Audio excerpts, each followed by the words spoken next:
Zonja Zeynep, paqja qoftë mbi të dhe fuqia e saj në fjalim.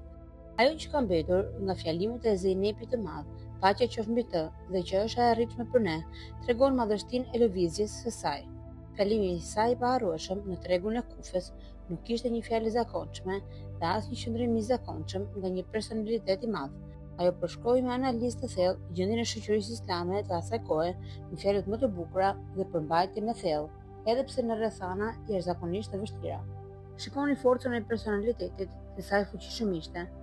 Në atë shkretë të tjerë kishte humbur vëllain e saj, udhëheqësin e saj, imamin e saj, si dhe shumë të dashur të rinj. Ky grup, prej 10 grave dhe fëmijësh, ishin zënë rob dhe ishin sjellë para syve të njerëzve të qytetit të ngarkuar mbi deve.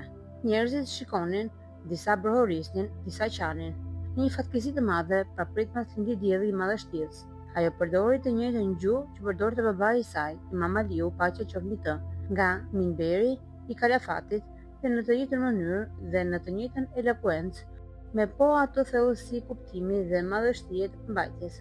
O banor të Kufës, o njerëz mashtrues dhe të pabesë. Ai i qortoi ashtë për ata dhe u tha: a ka në mes jush përveç arrogancës, mendimasies, urrëties, gënjeshtërës, përuljes ndaj të huajve dhe goditjeve ndaj miqve?